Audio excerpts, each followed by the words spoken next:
इस्राएली फौजी ने फजाई हमलों के बाद लेबनान में जमीनी ऑपरेशन का आगाज भी शुरू कर दिया। फौजियों की बड़ी तादाद जंगी टैंकों समेत लेबनान में दाखिल हो गई। 24 घंटे में मजीद 95 शहरी इस्राएली दहशतगर्दी की भेंट चढ़ गए। Land invasion of Lebanon is imminent. अब वो शुरू हो गया है।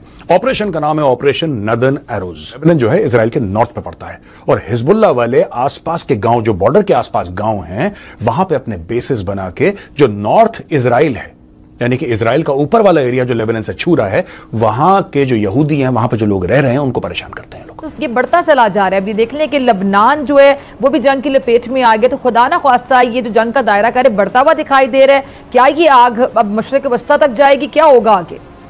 कि इजराइल के नॉर्दर्न बॉर्डर पर इजराइल की फौज का जो जमावड़ा पिछले 10 दिन से जमना शुरू हुआ था, वो अब बढ़ता ही जा रहा है टैंक्स और आर्मर्ड कार्स के रूप में। सैकड़ों की तादाद में टैंक्स वहां पर लाइन अप हो रहे हैं। अगर लेबनान के अंदर एक कार्रवाई हुई है, इजराइल ने ये कार्रवाई कहां पे बैठा आपको पता ही कोई नहीं है। तुसी की करंट है, तुसी बस यही आ सकते हो कि हम बदला लेंगे। अब ईरान को देखें, ईरान कह रहा है बदला लेंगे, हम ये करेंगे, हम तुसा भाई की लेना ना। देखो कहां से बदला लेंगे आप ईरान कहां से बदला लेगा? मैं एक सवाल सोचता हूं, ईरान कहां से बदला लेगा? नहीं ले सकता बदला। हम लोग ये बात कर रहे थे कि जो मेरा कंक्लूजन था या ओपिनियन था कि इजराइल फुल फ्लेजेड इन्वेजन में थोड़ा इंतजार करेगा, लेकिन हम लोगों को उस टाइम यह नहीं पता था कि एक ही अटैक में टॉप लीडरशिप हिजबुल्लाह की खत्म कर दी जाए। के बाद इस्राएल ने लेबनान पर जमीनी हमला शुरू कर दिया है। सरहदी इलाके में टैंकों और तोपखाने से हमला किया गया है। जनूबी बैरूत के नजदीक भी हमला, 2 धमाके सुने गए। तो जैसा हम उनके ऊपर अटैक्स करते हैं, तो सबसे पहले इनका इलाज होगा। अब दोस्तों बात यह है कि ये किस प्रकार के ऑपरेशंस हो रहे हैं, यह जानना बहुत जरूरी है। क्या पूरी की पूरी इजराइल की आर्मी लेबनान के अंदर घुस गई? नहीं, बिल्कुल नहीं। अभी उनको यह पता लग रहा है मोसाद के थ्रू या मिलिट्री इंटेलिजेंस के थ्रू या और अपने इंटेलिजेंस के अपरेटस के थ्रू कि बॉस यहां पे हिजबुल्लाह की लीडरशिप है। तो सर्जिकल स्ट्राइक्स हो रही हैं हिजबुल्लाह की लीडरशिप के ऊपर, यानी कि रेड्स हो रही हैं। एसेंशियली कमांडोज जा रहे हैं, सरियत मतकाल के कमांडोज होंगे, और भी कमांडोज होंगे, और खास दस्ते होंगे, स्पेशल दस्ते होंगे जो जाके अंदर रेड्स कर रहे हैं। ये इस वक्त चल रहा है कि इजराइल के नॉर्दर्न बॉर्डर पर इजराइल की फौज का जो जमावड़ा पिछले 10 दिन से जमना शुरू हुआ था, वो अब बढ़ता ही जा रहा है टैंक्स और आर्मर्ड कार्स के रूप में। सैकड़ों की तादाद में टैंक्स वहां पर लाइन अप हो रहे हैं, बस इशारे की देर है अंदर घुसने के लिए। जो कल रात को इजराइल ने रेड शुरू करी बॉर्डर पार करके सदर्न लेबनान का, इनको अभी आप फुल फ्लेजेड रेड या इन्वेजन नहीं बोल सकते। ये एक तरह से टोही रेड थी। अंदर जाना, कमांडोज का, स्पेशल टीम्स का अंदर जाना, कुछ इनकी इंपॉर्टेंट लोकेशंस को डिस्ट्रॉय करना, और सबसे बड़ी बात वहां पर दुश्मन की ताकत क्या है, जमावड़ा क्या है, इंस्टॉलेशंस क्या है, मिसाइल बैटरीज क्या हैं, इसका एक तरह से जमीन पर उतरकर इनकी दुश्मन की वहां से ताकत का आकलन करना और यहां बाहर आकर उसी हिसाब से फिर अपनी रेड की तैयारी करना।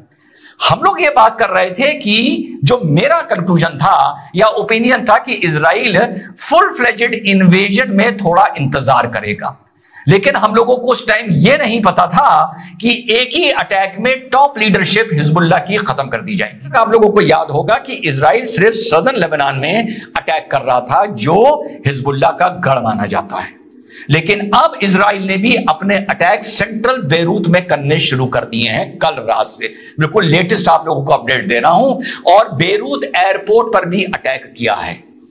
और इसके चलते कम से कम जो रिपोर्ट है यूनाइटेड नेशन की, 2 lakh Lebanese Lebanon, north Lebanon को पार करके सीरिया में घुस गए हैं।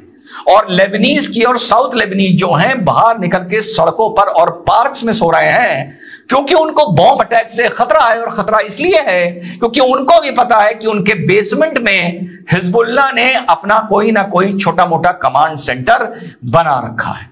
तो आने वाले सूरत हाल में ये लड़ाई किस जगह जा रही है, किस डायरेक्शन में जा रही है, आप लोगों को याद होगा मैंने इस प्रोग्रेस वाले वीडियो में जो मैंने कहा था जंग जरा हटके होगी, अपना एंड में ये ओपिनियन दिया था कि जो हमास की स्थिति थी और जो हिजबुल्लाह की स्थिति है वो थोड़ी बहुत नहीं, काफी फर्क है। 2006 में भी यहां पर इजराइल को काफी तगड़ा रेसिस्टेंस देखने को मिला था, जैसा मैंने आप लोगों को बताया था। वहां पे नेतन्याहू ने एक बहुत बड़ा बयान दे दिया और ईरान के लोगों को यह बोल दिया है कि आपकी आजादी अब पास। नॉर्मली इजरायली ईरान के बारे में सिर्फ जब ईरानी कुछ बोलते हैं तब उसके बदले में कुछ बोलते हैं, शुरुआत कभी नहीं करते। इस बार इंटरेस्टिंग बात दोस्तों यह है कि इजराइल ने शुरुआत करी और इजराइल ने बोला है, खास इजराइल के प्रधानमंत्री बेंजामिन नेतन्याहू ने बोला है ईरानी आवाम से, ईरानी आवाम जो कॉमन पर्सन है ईरान का, उसको बोला है कि तुम्हारी आजादी अब निकट है, बेटा तुम आजाद होने वाले हो। दोस्तों इसके पहले कि मैं और आपको बताऊं अमेरिका क्या कर रहा है इसमें और पूरा क्या हो रहा है, मैं एक बात अपने दिल की करना चाहता हूं। ये है क्या? ये जितना मैं मैप को देखता हूं ना, मैं कन्विंस हो जाता हूं, और मैं और कन्विंस हो जाता हूं कि ये जो लड़ाई है ये हमास और हिजबुल्ला के खिलाफ नहीं है। मैं बड़ी जिम्मेदारी के साथ आपको ये बात बता रहा हूं। ये जो लड़ाई है, चाहे गाजा को उन्होंने पार्किंग लॉट बना दिया, मार मार के दुम्बा बना दिया गाजा का, चाहे वो दुम्बा अब लेबनान का बनने वाला हो, लेकिन मुझे नहीं लगता कि झगड़ा यहां का है। ये मैटर कहीं और का है, और ये मैटर तेहरान का है। क्या इजराइल तेहरान के अंदर रेजिम चेंज लाने की कोशिश कर रहा है? क्योंकि इजराइल के अंदर, मेरी बात हुई है एक दो इजरायली से, और कहीं ना कहीं उनके मन में यह बात है कि यार हम इतने दशकों से, कभी हिजबुल्ला हो जाता है, कभी हमास हो जाता है, कभी फलाना जिहाद, कभी ढिमका जिहाद, छोटी छोटी ऑर्गेनाइजेशंस बनती रहती हैं और ये अटैक करती रहती हैं, लेकिन कलेश की जड़ तो ईरान है। ईरान के खिलाफ आपने कोई एक्शन नहीं लिया, और अगले 50 साल तक आप ईरान के खिलाफ एक्शन न लें तो ईरान छोटे छोटे ऐसी तंजीमें, जैसे भारत के खिलाफ पाकिस्तान करता, भाई लश्कर तैयबा, जैश मोहम्मद खुद अटैक नहीं कर रहा, लश्कर तैयबा, जैश मोहम्मद, हिजबुल मुजाहिदीन, फलाना मुजाहिदीन, ढिमका मुजाहिद, ये सब करता रहता है पाकिस्तान। वही काम ईरान कर रहा है इजराइल के खिलाफ, खुद सामने नहीं आ रहा, खुद नहीं लड़ रहा। अच्छा, ऐसा क्यों है कि वो खुद नहीं लड़ रहा? फिर से मैं चाहता हूं आप नक्शा देखें। अब दोस्तों मैं आपको समझाता हूं ये गेम क्या चल रहा है।